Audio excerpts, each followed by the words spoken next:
You don't need a huge list or a huge following to launch successfully. Yep, I said it. And this is going to be controversial for some of you because you're sitting back waiting, hoping one day you're going to hit some magic number that somebody put out into the world that says this is the magic number you need in order to launch something. Now think about it. In the real world, if you had a restaurant today, you don't wait until you bank up some list in order to do a grand opening, right?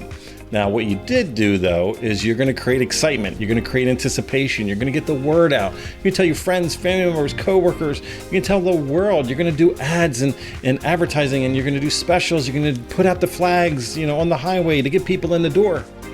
But you didn't necessarily have a list before you launched.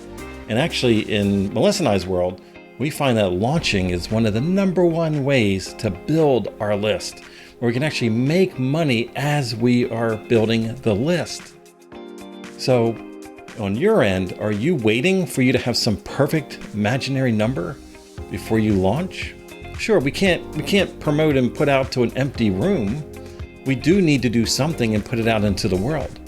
But the reality is we should not be paralyzed in inaction and not put our offers into the world and be frozen for indefinite amount of time because we're waiting for some magic number. Because I'm going to tell you what, if you're doing something in the world and you have people that are raving fans today that you've influenced today, but they got to wait 6 months or a year before you hit 100, 500, 1,000, like whatever the number is to get on your list, the people you attracted today, they most likely want to buy something today.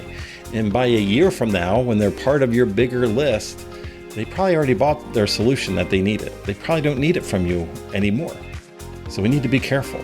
You really don't need a huge list. You really don't need a huge following to be successful. And the other thing I want to bring up is what's interesting is when you have a smaller group, when you have a smaller audience, when you have a smaller list, you get to know people a lot easier, a lot better, just like in the real world. If you're in a small room of people, you have the chance to go around, work the room, and get to know everybody incredibly well. But if you're at a wedding and there's 500 people at the wedding and you're trying to work around the entire room, you can only give people 5-10 seconds at a time. Like you're just rinse and repeating over and over again. That means your relationship's in the shallow end of the pool. There's no depth in the conversations that you're having because you're trying to get around the entire space. Same thing when it comes to your list. You have the ability to have a better engaged conversation with your audience, with your list in advance of a launch when it's smaller, more intimate than you do when it becomes larger later on.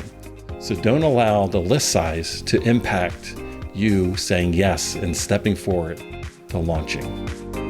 Go ahead, get out there, launch today.